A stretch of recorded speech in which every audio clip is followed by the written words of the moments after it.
कहानी की शुरुआत होती है ग्रे नाम के एक कार मैकेनिक से, जो अपने गैराज में एक कार को रिपेयर कर रहा होता है। ये कार इसके एक रेगुलर कस्टमर की होती है और आज इसे ये कार अपने कस्टमर को वापस देने जाना था। जब ग्रे गैराज को बंद करके इस कार को उसके मालिक के पास छोड़ने के लिए निकलता है, तभी उसकी वाइफ आशा अपनी AI ऑटोमेटिक कार में वहाँ आती है। आशा के पास जो ऑटोमेटिक कार थी वह काफी ज्यादा एडवांस थी। ये कार बिना स्टीयरिंग व्हील पकड़े इंसान को सिर्फ वॉइस मैसेज पर उसके लोकेशन तक पहुंचा देती थी। लेकिन ग्रे को AI टेक्नोलॉजी बिल्कुल भी पसंद नहीं है। उसका मानना था कि रोबोटिक मशीन्स आगे जाकर इंसानों के लिए बहुत बड़ा खतरा बनेगी। लेकिन दूसरी तरफ ग्रे की वाइफ आशा एक बहुत ही बड़ी AI कंपनी में काम करती है। इन दोनों की सोच में जमीन आसमान का फर्क था, लेकिन फिर भी ये दोनों एक दूसरे से बहुत ज्यादा प्यार करते थे। ग्रे अपनी वाइफ आशा से कहता है, चलो आज मैं तुम्हें किसी से मिलवाता हूँ। मेरा एक रेगुलर कस्टमर है जिसकी कार मैंने ठीक कर ली है और अब मुझे उसे उसकी कार वापस करनी है। आशा पहले तो वहाँ जाने से इनकार करती है, लेकिन ग्रे के बार बार कहने पर वो वहाँ जाने के लिए राजी हो जाती है। मगर ग्रे को पता नहीं होता कि आशा को वहाँ ले जाकर ये अपनी लाइफ की सबसे बड़ी गलती कर रहा है। उसके बाद ये दोनों उसी कस्टमर की कार में बैठकर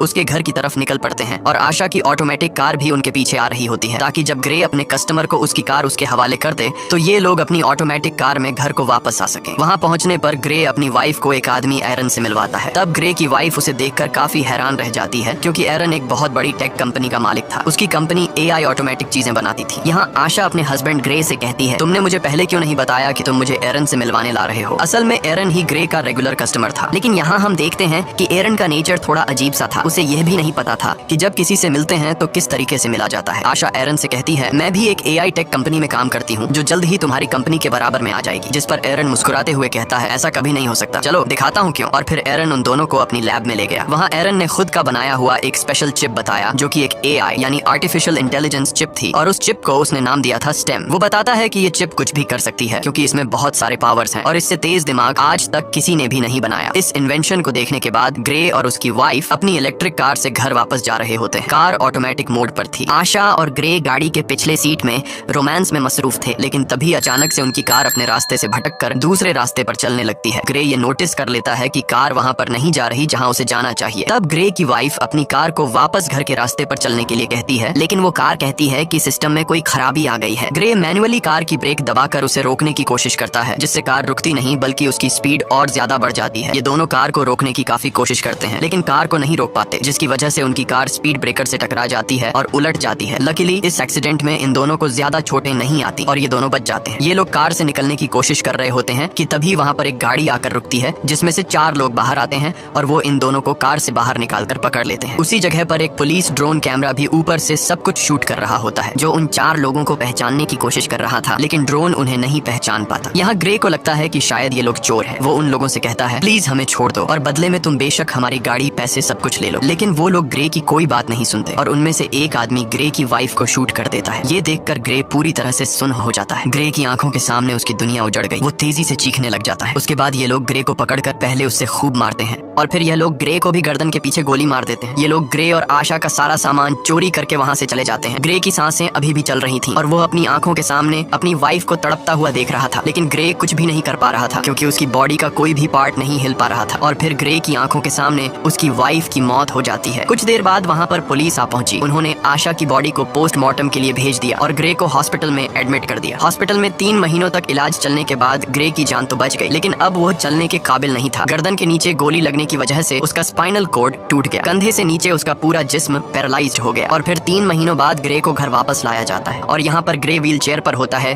क्योंकि उसके सिर के अलावा पूरी बॉडी बेजान थी। अब ग्रे कोई भी काम नहीं कर सकता था, इसीलिए उसका काम करने के लिए उसके घर पर एक रोबोट मशीन थी जो उसका सारा काम करती थी और उसकी मदर उसका ख्याल रख रही थी। लेकिन ग्रे के लिए अब जिंदगी बोझ बन चुकी थी। उन 4 किलर्स ने न सिर्फ उसकी वाइफ को मार डाला, बल्कि उसकी जिंदगी उजाड़ दी। वो बदले की आग में जल रहा था। बस ग्रे के पास एक ही उम्मीद बची थी, जिसके सहारे वो जी रहा था। वो अपनी वाइफ के किलर्स को जल्द से जल्द जेल की सलाखों के पीछे देखना चाहता था। इसीलिए वो पुलिस स्टेशन जाता है। पुलिस स्टेशन में ग्रे उनसे अपनी वाइफ के किलर्स के बारे में पूछता है, तो वो डिटेक्टिव कहती है कि इनमें से अभी तक किसी का भी पता नहीं चल पाया। वहाँ हमारे पुलिस का ड्रोन कैमरा तो मौजूद था, लेकिन फुटेज धुंधली थी, जिससे कातिलों का पता नहीं चल पा रहा है और पुलिस अब और इन्वेस्टिगेशन कर रही है। हम बहुत जल्द उन्हें ढूंढ लेंगे। तब ग्रे ये सुनकर काफी ज्यादा डिसअपॉइंट हो जाता है, क्योंकि काफी टाइम से ग्रे पुलिस से बस यही सुनता आ रहा था कि हम इन्वेस्टिगेशन कर रहे हैं। अब ग्रे पूरी तरह से हिम्मत हार चुका था और वो इस तरह से जीना भी नहीं चाहता था, क्योंकि उसकी जो उम्मीद थी अपनी वाइफ के कातिलों को जेल की सलाखों के पीछे देखने की, उससे वो अधूरी नजर आने लगी। ग्रे को समझ आ गया था कि पुलिस उन 4 कातिलों को कभी नहीं पकड़ पाएगी, इसीलिए अब वो खुद को मारने की सोचने लगा। ग्रे वहाँ पर मौजूद रोबोट मशीन की मदद से मेडिसिन का ओवरडोज ले लेता है, जिससे वो बेहोश हो गया। अच्छी बात यह थी कि उसके घर पर लगे AI सिस्टम ने वक्त पर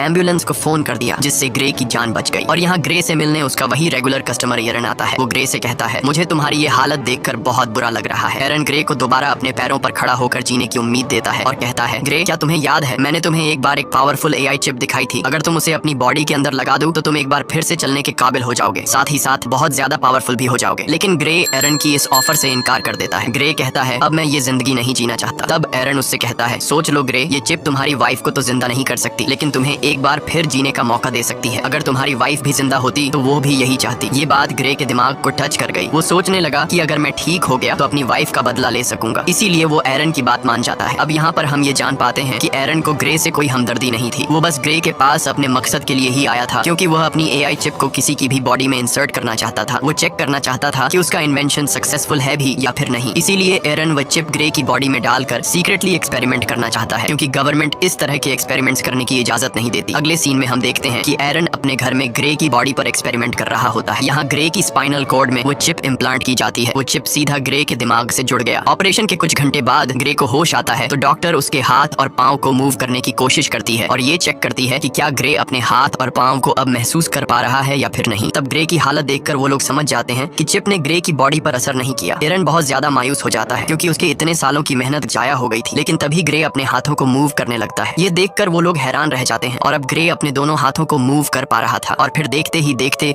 ग्रे अपने दोनों पैरों पर खड़ा हो जाता है। खुद को ठीक होता देखकर ग्रे बहुत ज्यादा खुश हो जाता है। अब वो पहले से भी ज्यादा पावरफुल खुद को फील करने लगा। एरन भी अपनी एक्सपेरिमेंट को सक्सेसफुल होता देखकर काफी खुश हो जाता है। फिर यहाँ पर एरन ग्रे से एक कॉन्ट्रैक्ट पर साइन करवाता है, जिसमें वो किसी को भी नहीं बताएगा कि वो चल सकता है और उसे सबकी नजरों में पैरालाइज्ड बनकर रहना होगा, क्योंकि अगर गवर्नमेंट को पता चला कि ग्रे चिप के जरिए दोबारा से चल पा रहा है तो एरन को अरेस्ट कर लिया जाएगा और ग्रे की बॉडी से उस चिप को निकाल लिया जाएगा, क्योंकि उस चिप को किसी की बॉडी में इंजेक्ट करना इलीगल है। उसके बाद ग्रे अपने व्हील चेयर पर बैठकर घर आ जाता है। यहाँ उसे पता चलता है कि उसके लिए डिटेक्टिव का भेजा एक पैकेज आया है, जिसमें ग्रे की वाइफ की पोस्टमार्टम रिपोर्ट और उसके केस से रिलेटेड कुछ इन्फॉर्मेशन थी। ग्रे उस दिन पुलिस ड्रोन से रिकॉर्ड की गई फुटेज देखने लगा, लेकिन फुटेज क्लियर नहीं थी, इसलिए ग्रे को किलर्स के बारे में कोई जानकारी नहीं मिल पाई। वो मायूसी में ड्रिंक करने लग जाता है। तभी अचानक उससे एक आवाज आई, क्या तुमने फुटेज में एक चीज नोटिस की? ये आवाज सुनकर ग्रे यहाँ वहाँ देखने लगा, लेकिन उसे कोई भी नजर नहीं आया। ग्रे घबरा कर बोला, कौन है? सामने आओ। तभी फिर से आवाज आई, शांत हो जाओ ग्रे, मैं तुम्हारे अंदर की वो AI चिप हूँ, वही सिस्टम जो तुम्हारी बॉडी चला रहा है। यहाँ पर ग्रे सोचता है कि शायद वो पागल हो गया है, जिस पर वो चिप कहती है, नहीं ग्रे, तुम पागल नहीं हुए हो। ऑपरेशन के दिन के बाद मैं तुम्हारे साथ हूँ, तुम जो देख सकते हो वो मैं भी देख सकती हूँ। जिस पर ग्रे ने पूछा कि क्या तुम्हें और कोई सुन सकता है? चिप ने जवाब दिया, नहीं, मुझे सिर्फ तुम ही सुन सकते हो। यहाँ पर वो चिप ग्रे की हेल्प करने की कोशिश करती है, ताकि ड्रोन की मदद से ग्रे को पता चल सके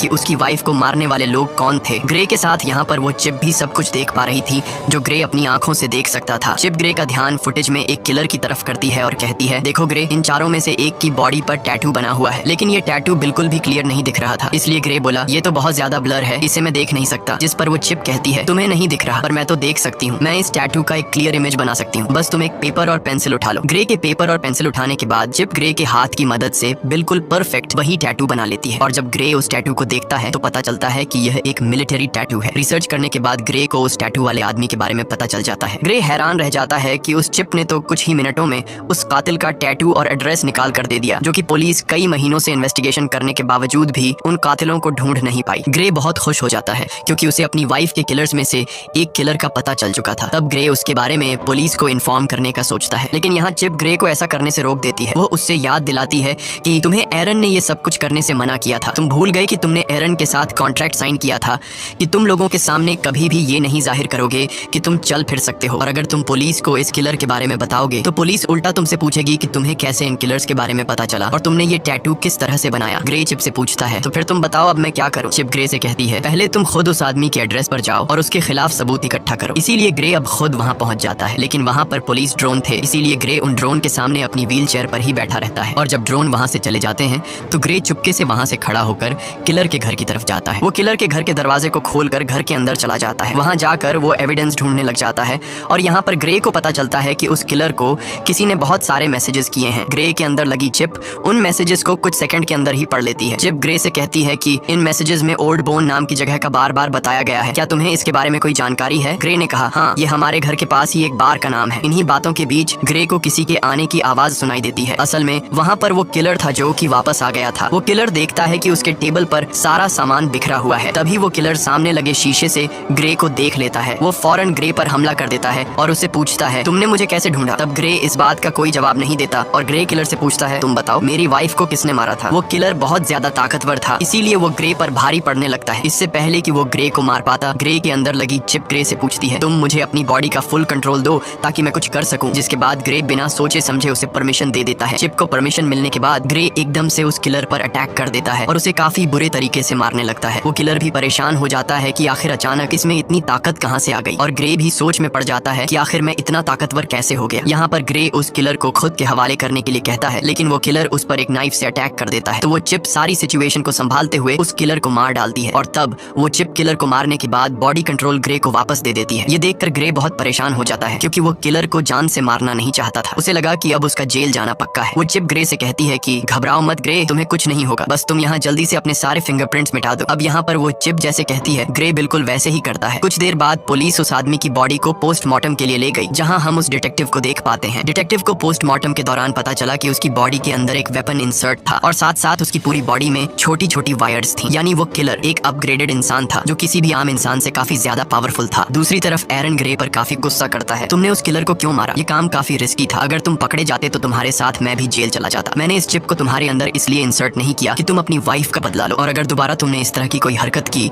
तो मैं तुम्हारे अंदर की इस चिप को डीएक्टिवेट कर दूंगा, जिसके बाद तुम फिर से पैरालाइज्ड बन जाओगे। इधर डिटेक्टिव भी पता लगाने की कोशिश कर रही होती है कि उस आदमी को किसने मारा। तभी डिटेक्टिव को पता चलता है कि जिस टाइम उस किलर का मर्डर हुआ तो उससे थोड़ा टाइम पहले ग्रे अपनी व्हील चेयर पर उसी एरिया में घूम रहा था। जिसके बाद डिटेक्टिव सीधा ग्रे के घर पर आती है। डिटेक्टिव ग्रे को कहती है कि हमने तुम्हें उस टाइम में उस एरिया में देखा है जिस टाइम उस सर्क नामी आदमी का मर्डर हुआ है। हमें उस आदमी पर पहले से शक था कि उसने तुम्हारी वाइफ को मारा होगा, क्योंकि हमारे पास उसका एक काफी बड़ा क्रिमिनल रिकॉर्ड है और वो उसी एरिया में रहता है जहाँ पर तुम्हारी वाइफ को मारा गया था, और अब कल उसी आदमी का मर्डर हुआ है। तब यहाँ पर ग्रे हैरान होते हुए कहता है, ओ अच्छा, लेकिन अगर तुम ये सोच रही हो कि मैंने उसे मारा है तो तुम्हारी यह सोच गलत है, क्योंकि तुम तो देख सकती हो कि मैं तो पैरालाइज्ड हूँ, और अगर तुम्हें फिर भी यकीन नहीं तो तुम मेरी टांग पर चाकू मारकर देख सकती हो। डिटेक्टिव भी ग्रे पर शक नहीं करती क्योंकि उसे लगता है कि ये तो खुद को नहीं संभाल सकता, तो फिर ये क्या किसी को मार पाएगा। इसीलिए वो ग्रे को बाय कहकर वहाँ से चली जाती है। डिटेक्टिव के जाने के बाद ग्रे रिलैक्स होकर सांस लेता है क्योंकि उसकी जान बच गई। इसके बाद ग्रे चिप से पूछता है कि अब आगे क्या करना है, तो वो चिप ग्रे को ओल्ड बोन बार में जाने का कहती है। वो चिप कहती है, याद है हमें उस किलर के घर से मैसेजेस में कई दफा इस बार के बारे में बताया गया था, हमें वहाँ पर जाना चाहिए, शायद तुम्हें वहाँ कोई क्लू मिल जाए। इसके बाद हम देखते हैं कि ग्रे उसी बार में जाता है। ये बार बहुत ज्यादा खतरनाक थी, सब के सब वहाँ पर गुंडे बैठे हुए थे। ग्रे यहाँ आकर ऊंची आवाज से कहता है, मैं कुछ दिन पहले सर्क नाम के एक आदमी को मार चुका हूँ, लेकिन मुझे पता है कि उसके साथ 3 लोग और भी थे जिन्होंने मेरी वाइफ को मार डाला। अगर कोई भी सर्क के साथ इस मर्डर में शामिल था तो वो अपना हाथ उठाए। ये सुनकर सब ग्रे पर हंस पड़ते हैं। तभी टोलन नाम का एक लंबे कद का आदमी उठा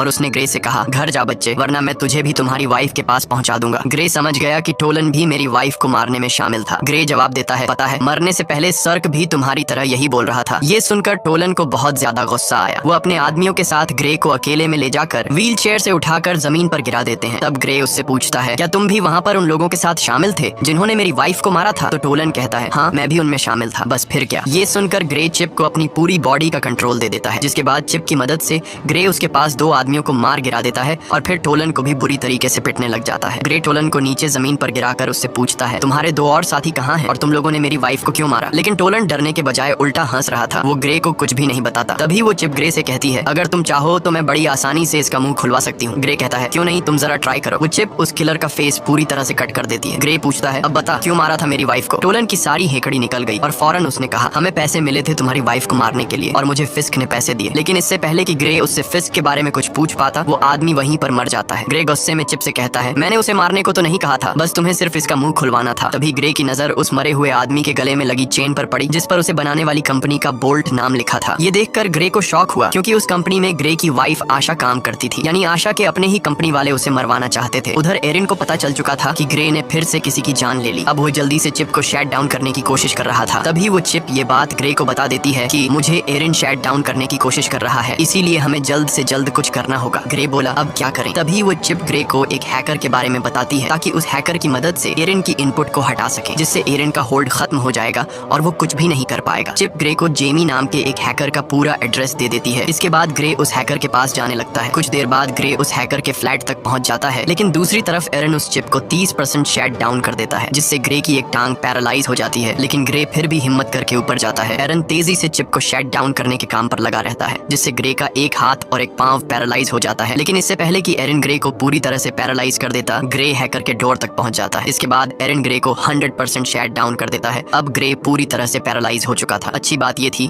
कि ग्रे हैकर के दरवाजे तक पहुंचकर नॉक कर चुका था। इसके बाद जेमी नाम का एक हैकर दरवाजा खोलता है। ग्रे ने जेमी को कुछ पैसे दिए और जो कुछ चिप ने उसे समझाया था वो उसने हैकर से कहा। हैकर ने ग्रे को घर के अंदर लाया और उसके कोडिंग में काम शुरू कर दिया। तभी हम दूसरी तरफ उस बार में 2 आदमियों को देखते हैं जहां ग्रे ने टोलन को मारा था। उनमें एक तो वही आदमी था जिसने ग्रे की वाइफ को गोली मारी थी और उसी का नाम फिस्क है। अब यहाँ पर फिस्क बार के ओनर पर गुस्सा करता है क्योंकि ग्रे उसके एक आदमी को मारकर चला गया और बार के ओनर ने कुछ भी नहीं किया। फिस्क उस बार के ओनर को मार देता है। फिस्क अपने साथी को मरा हुआ देखकर बहुत ज्यादा गुस्सा हो जाता है। यहाँ पर फिस्क अपने साथी की आंख में एक पतली सी पिन घुसाता है और उस पिन डिवाइस से फिस्क को सब कुछ पता चलता है और उसे यह भी पता चल जाता है कि इस वक्त ग्रे कहाँ पर है। इसके बाद फिस्क और उसका साथी वहाँ जाने के लिए निकलते हैं। दूसरी तरफ हैकर ने ग्रे के सिस्टम को फ्री कर दिया। बस अब चिप को सिर्फ रीस्टार्ट करने की देर थी और हैकर ग्रे को बताता है कि कुछ देर बाद तुम्हारे अंदर लगी चिप रीबूट हो जाएगी। तभी वह हैकर देखता है कि 2 लोग यहाँ पर आ रहे हैं और वह 2 लोग थे फिस्क और उसका साथी। इसके बाद फिस्क और उसका साथी दरवाजा तोड़ने की कोशिश करते हैं, जहाँ पर वह चिप ग्रे की बॉडी में फिर से बूट होने लगती है, जिससे ग्रे का एक हाथ दोबारा काम करने लगता है। यहाँ पर फिस्क और उसका साथी दरवाजा तोड़कर अंदर आ जाते हैं। अंदर आकर वह दोनों देखते हैं कि ग्रे जमीन पर पैरालाइज पड़ा हुआ है। जैसे ही ये दोनों ग्रे को मारने वाले थे, तभी अचानक ग्रे की बॉडी के अंदर लगी चिप रिस्टार्ट हो जाती है और ग्रे फौरन वहाँ से भागने लगता है। तब यहाँ पर फिस्क का साथी भी फायरिंग करते हुए उसका पीछा करता है। ग्रे खुद को बचाते हुए ऊपर बिल्डिंग की छत पर चढ़ जाता है। अब आगे जाने का कोई रास्ता नहीं था, इसलिए ग्रे वहीं पर रुक जाता है। यहाँ पर वह चिप अपनी पावर दिखाती है और बड़ी ही बेरहमी से फिस्क के साथी को मार देती है। जब तक फिस्क वहाँ पर आता है तब तक ग्रे वहाँ से जा चुका होता है। इसके बाद ग्रे जब अपने घर आता है तो उसकी मदर उसे देख लेती है कि उसकी पूरी बॉडी पर खून लगा हुआ है। साथ ही ग्रे अपने पैरों पर भी खड़ा हुआ है, यानी अब वह पैरालाइज नहीं है। इसके बाद ग्रे अपनी मदर को इस सब के बारे में बता देता है कि वह किस तरह से एरन की चिप की वजह से दोबारा ठीक हो गया है। साथ ही ग्रे अपनी मदर को इस बात को सीक्रेट रखने के लिए भी कहता है। उधर एरन बहुत ज्यादा टेंशन में होता है क्योंकि उसके हाथ से अब ग्रे और वह चिप निकल चुके थे। उस हैकर के इनपुट डालने के बाद एरन उसे ट्रैक नहीं कर पा रहा था। इसके बाद ग्रे की मदर वहाँ पर आकर उसे बताती है कि वह डिटेक्टिव आई है। यहाँ पर डिटेक्टिव ग्रे से कहती है कि तुम्हारी व्हील चेयर उस जगह से मिली है जहाँ पर दूसरा मर्डर हुआ है, तुम इस बारे में क्या कहोगे? इस पर ग्रे कहता है, हाँ मैं वहाँ पर था लेकिन मैंने किसी को नहीं मारा। अब डिटेक्टिव को भी ग्रे पर शक होने लगा था। तब डिटेक्टिव उससे कहती है कि 3 लोग मारे जा चुके हैं और तीनों वही हैं जिन पर हमें शक था कि उन्होंने ही तुम्हारी वाइफ को मारा होगा और हर बार तुम वहाँ पर पाए जाते हो जहाँ पर मर्डर होता है, तो हो सकता है तुम किसी को पैसे देकर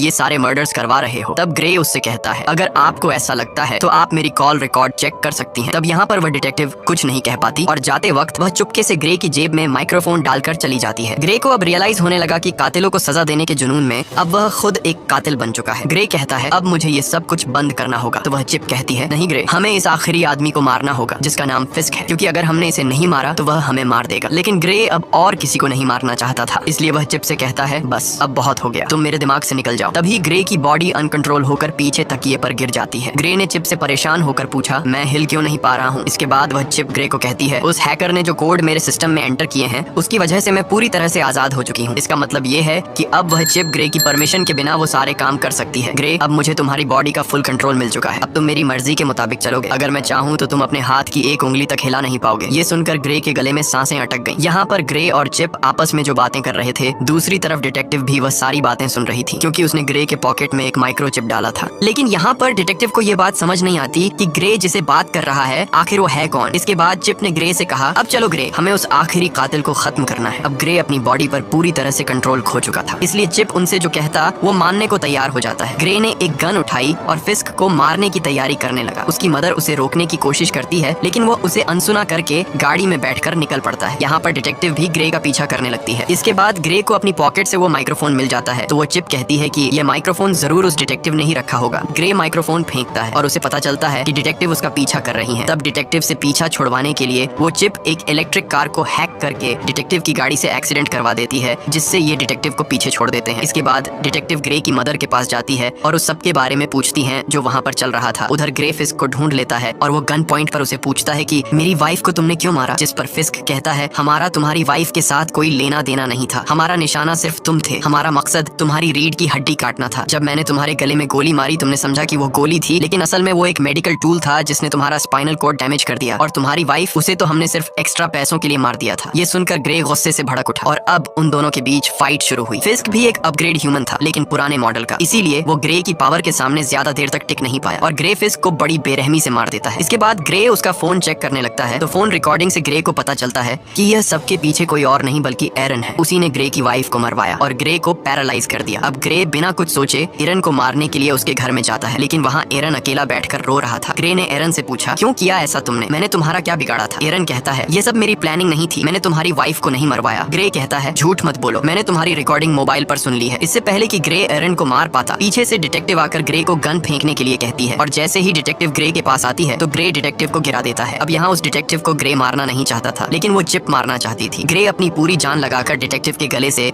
अपना हाथ हटा लेता है। अब चिप ग्रे से कहती है, क्या अब तुम मुझसे ही लड़ना चाहते हो? तुम्हें पता नहीं है कि तुम्हारा दिमाग मेरे कंट्रोल में है, तुम जानते हो कि मैं तुम्हें दर्द भी दे सकती हूँ। इसके बाद वो चिप ग्रे के हाथ से चाकू उठाती है और उसके दूसरे हाथ में दे मारती है, जिससे ग्रे चीखने लग जाता है। ग्रे अब फिर से डिटेक्टिव को मारने के लिए आगे बढ़ा। वो उसे मारने ही वाला था कि डिटेक्टिव उसे टेजर गन से शॉक दे देती है, जिससे वो नीचे गिरकर पैरालाइज हो जाता है। इसके बाद एरन हाथ में बंदूक लिए ग्रे की तरफ आगे बढ़ा और यहाँ पर होता है मूवी का मेन प्लॉट रिवील। यहाँ पर एरन कहता है, इस चिप को मैंने बनाया था और तुमसे पहले मैं इस चिप से बातें करता था और मुझे चिप ने बताया कि वो इंसानों की तरह बनना चाहती है। मैंने वही किया जो तुम्हारे गले में लगी चिप ने मुझसे करवाया। फिस्क को कॉन्ट्रैक्ट देकर तुम्हारी वाइफ को मरवाना, तुम्हें पैरालाइज करना और तुम्हारी गर्दन पर वह चिप लगवाना, सब कुछ उसी चिप का प्लान था। मैंने इस चिप को बनाया तो है, लेकिन मैं इसे पूरी तरह कंट्रोल नहीं कर सका। ये चिप किसी इंसान के शरीर में घुसकर उसे अपनी मर्जी के फैसले करवाना चाहती थी और इस चिप ने तुम्हें चूज किया था। ये बातें सुनकर ग्रे काफी हैरान हो जाता है। एरन बताता है कि ये चिप मुझे मारना चाहती है क्योंकि अगर मैं जिंदा रहा तो इसी के जैसी एक और एआई चिप बना दूंगा और चिप यह नहीं चाहती कि इस जैसा और कोई भी हो, इसीलिए वो मुझे मारना चाहती है। और यहाँ पर वह चिप कहती है, हाँ यह मेरा ही प्लान था, मैं जिंदा इंसान बनना चाहती थी, इसीलिए मैंने यह सब कुछ कर दिया। इस बार इस चिप की बातों को एरन और डिटेक्टिव भी सुन पाते हैं। यहाँ पर वह चिप एक बार फिर से एक्टिवेट हो जाती है और वह फौरन एरन को मार देती है। अब वह चिप डिटेक्टिव को भी मारने की कोशिश करती है। यहाँ पर ग्रे पूरा जोर लगाकर उसके निशाने को गलत कर देता है। गुस्से में आकर चिप ने ग्रे की गर्दन पर पिस्टल तान दी और अगले ही पल कुछ अजीब हुआ। जब ग्रे की आंख खुलती है तो खुद को एक हॉस्पिटल की बेड पर पाता है। यहाँ पर वह चिप को आवाज देता है, लेकिन उसे कोई भी रिस्पॉन्स नहीं आता और तभी उसकी वाइफ भी उसके सामने ही होती है। उसकी वाइफ उसे बताती है कि हमारा एक्सीडेंट हो गया था और तुम बहुत दिनों से बेहोश थे। तो फिर क्या ये सब कुछ एक सपना था? बिल्कुल नहीं। असल में इस चिप ने ग्रे के दिमाग को उसके शरीर से बिल्कुल डिस्कनेक्ट कर दिया था और उसे एक खूबसूरत उसके सपनों की दुनिया में भेज दिया। ग्रे का माइंड वहाँ पर खो गया था, जबकि उसका शरीर असली दुनिया में चिप के कंट्रोल में था। चिप अब डिटेक्टिव को भी मारने वाली थी। डिटेक्टिव उससे कहती है, ग्रे तुम ऐसा नहीं कर सकते। तो वह चिप कहती है, ग्रे अब यहाँ पर नहीं है, वह बहुत ही अच्छी जगह पर है, अपने सपनों की दुनिया में जहाँ उसे होना चाहिए और अब इस बॉडी पर मेरा कब्जा है। और यह कहकर वह चिप डिटेक्टिव को शूट कर देती है और इसी के साथ ये कहानी खत्म हो जाती है। अगर वीडियो आपको अच्छी लगी हो तो हमारे चैनल को सब्सक्राइब और वीडियो को लाइक